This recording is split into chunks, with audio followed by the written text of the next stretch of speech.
আসসালামু আলাইকুম। ক্লাস 8-এর সুপ্রিয় শিক্ষার্থীবৃন্দ, আশা করছি প্রত্যেকে ভীষণ ভালো আছো। লার্নিং উইথ এ প্রিয়ার আজকের আয়োজনে তোমাদের সবাইকে স্বাগত জানাচ্ছি। আমরা আজকে আলোচনা করছি তোমাদের ইউনিট 3 এর লেসন 2 এর পার্ট এ থেকে, এবং আমাদের পেজ নাম্বার হচ্ছে 22।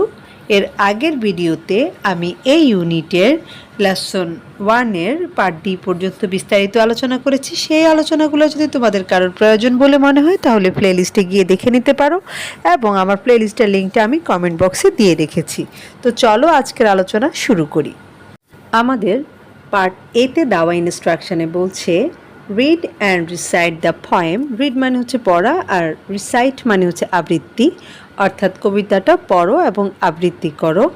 তো আমরা এখানে মূলত একটা কবিতা সম্পর্কে জানবো, বা একটা কবিতা খুব ভালোভাবে বোঝার চেষ্টা করব। সেই কবিতাটার নাম হচ্ছে অড অন সলিটিউড। হ্যাঁ, এবং কবিতাটা লিখেছেন আলেকজান্ডার পপ।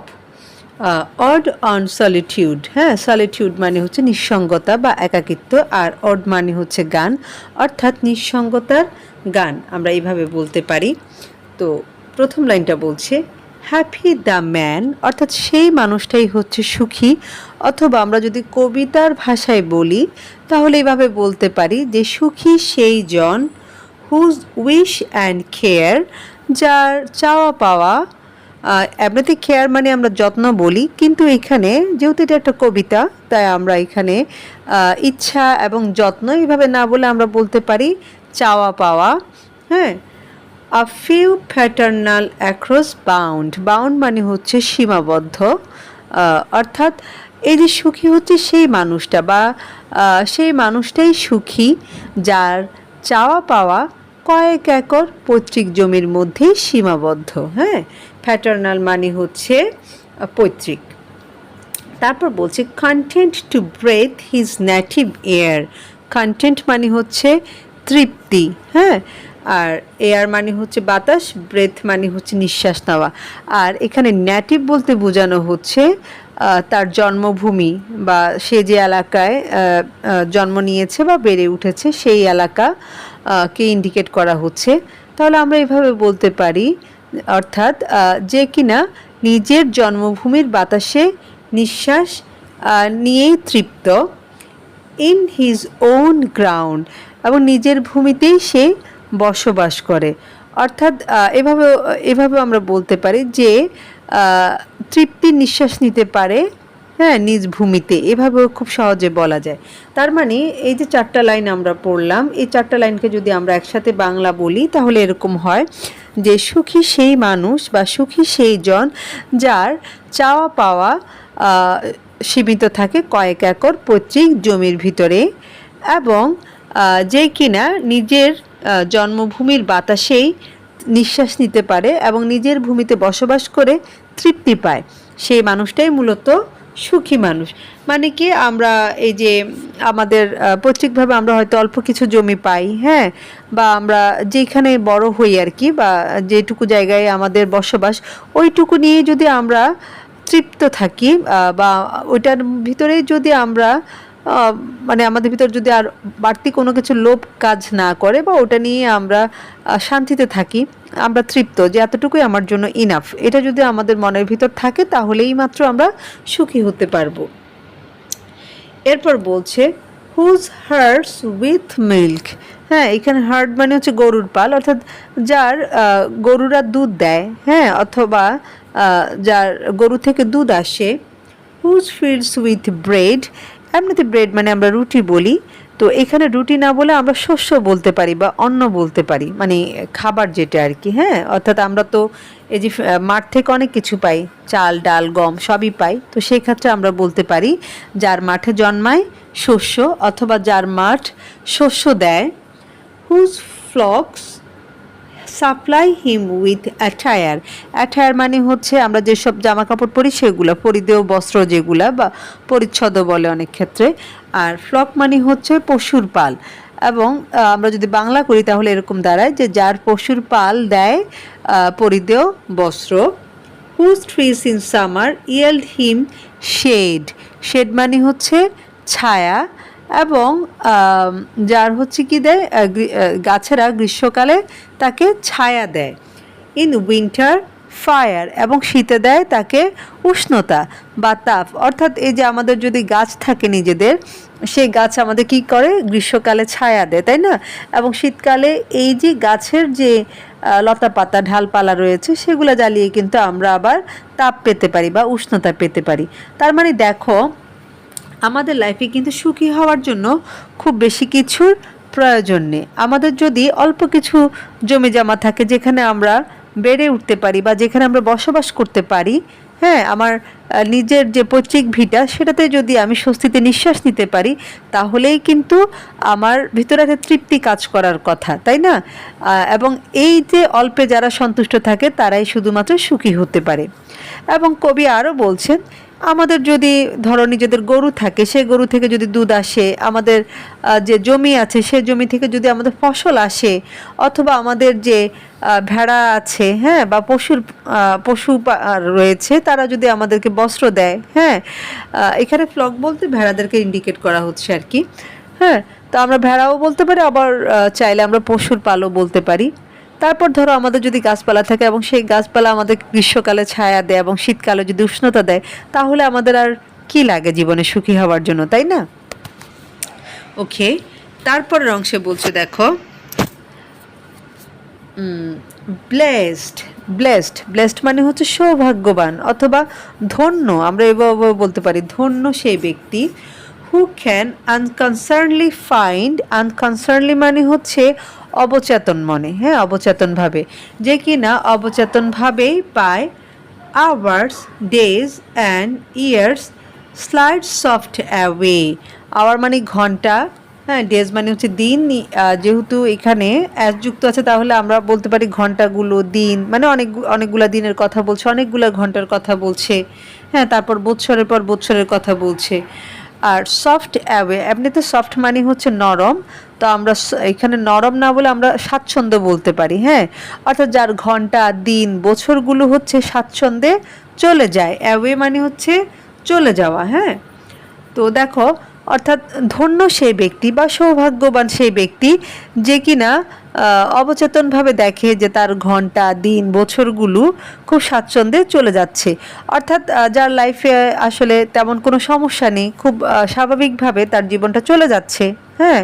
তার একটা করে দিন যাচ্ছে, বছর যাচ্ছে, হ্যাঁ, অর্থাৎ সময় চলে যাচ্ছে, কিন্তু সে ওরকম কোনো ডিফিকাল্টি লাইফে ফেস করছে না। এবং হয়তো বা এই ব্যাপারটা সে খুব মানে খেয়াল করে যে খেয়াল করছে বিষয়টা, তাও না, হ্যাঁ। তো এই টাইপের মানুষজন কিন্তু সুখী হয়, কারণ কি তার কোনো মানসিক ভাবে সে কিন্তু দুশ্চিন্তাগ্রস্ত না, বা সে কোনো একটা বিষয় নিয়ে খুব গভীরভাবে ভাবছে না, বা সে কোনো সমস্যায় পড়েনি, তার মানে সে স্বাভাবিকভাবে সুখী হবে। এরপরে বলছে ইন হেলথ অফ বডি, যার আছে কি শারীরিক সুস্থতা, পিস অফ মাইন্ড, এবং আছে মনের শান্তি বা মানসিক শান্তি, কোয়াইট বাই ডে, এবং তার কি হয়, এই যে দিনগুলো নীরবে পার হয়ে যায়। অর্থাৎ দেখো, এইটুকু লাইন যদি আমি আবার এক্সপ্লেন করি তাহলে এরকম হয়, অর্থাৎ সেই ব্যক্তিটাই সৌভাগ্যবান, হ্যাঁ, বা ধন্য সেই ব্যক্তি যে কিনা অবচেতনভাবে দেখে তার ঘন্টা, দিন, বছরগুলো স্বাচ্ছন্দ্যে চলে যাচ্ছে, শারীরিক সুস্থতায় এবং মনের সুখে, হ্যাঁ, তার দিনগুলো কেটে যাচ্ছে।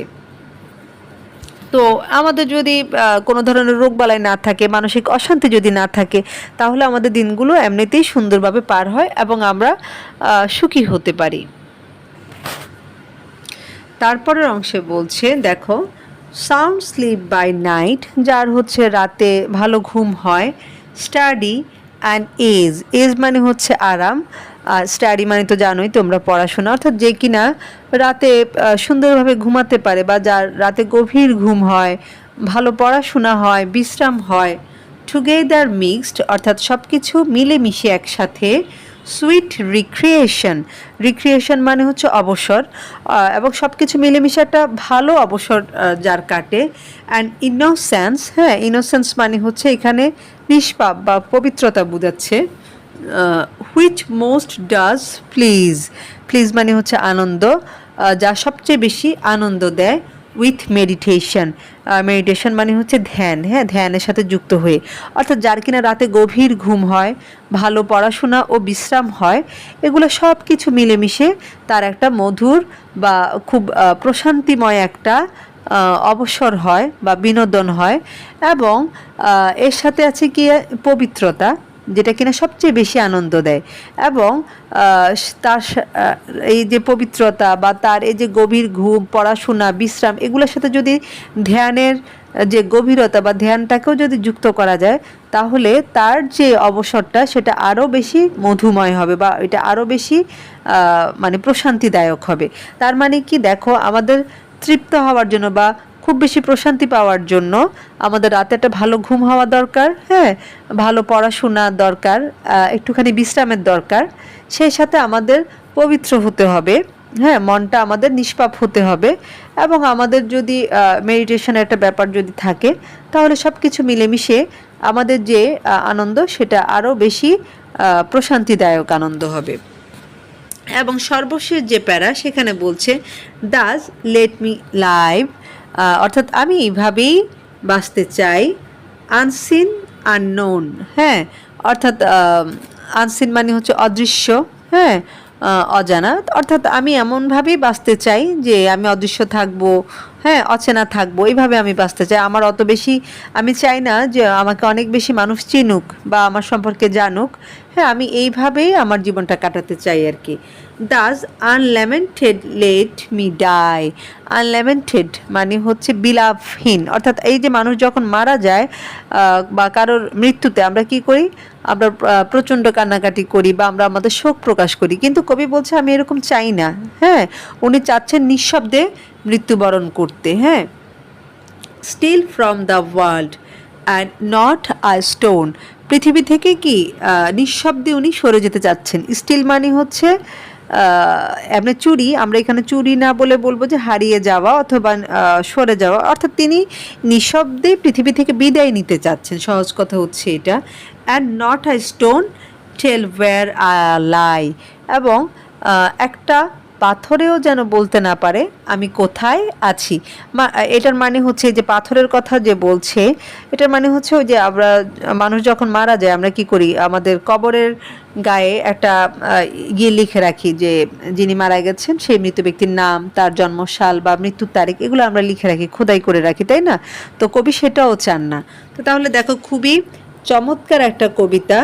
এই কবিতাটা যদি আমরা একটু বাংলায় নিজেদের মতো করে আরেকবার বোঝার চেষ্টা করি, তাহলে খুব সহজে বুঝে যাব। এখানে প্রথম যে প্যারাটা ছিল সেই প্যারাটাই কবি বলছেন যে সুখী হচ্ছে সেই মানুষ যার কোনো ইচ্ছা বা যত্ন বা যার কোনো চাওয়া পাওয়া তার কয়েক একর পৈতৃক জমির মধ্যে সীমাবদ্ধ, এবং যে কিনা সেই জায়গাতে নিঃশ্বাস নিয়ে তৃপ্তিবোধ করে বা নিজের ভূমিতে বসবাস করে যে কিনা তৃপ্ত, সেই মানুষটাই সুখী।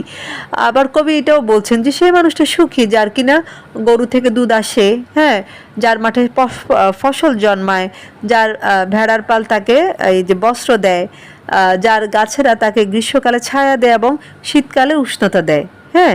কবি এরপর আরও বলছেন যে সেই ব্যক্তিটা সৌভাগ্যবান বা ধন্য যিনি কিনা চিন্তামুক্তভাবে ঘন্টা, দিন, বছরগুলোকে পার হয়ে যেতে দেখেন, যার কিনা শারীরিক সুস্থতা, মনের প্রশান্তি আছে এবং তার দিনগুলো নীরবে কেটে যায়। এরপর কবি আরও বলছেন এখানে যে কি হচ্ছে, মানে সেই ব্যক্তিটাকে সুখী বলছেন কবি যার কিনা রাতে গভীর ঘুম হয়, ভালো পড়াশোনা হয়, বিশ্রাম হয়, এবং এই সব কিছু মিলেমিশে একটা মধুর অবসর সময় তিনি কাটান। এবং আমাদের সুখী হওয়ার জন্য আরেকটা জিনিস দরকার, সেটা হচ্ছে পবিত্রতা বা নিষ্পাপ সত্তা বা নিষ্পাপ মন, হ্যাঁ।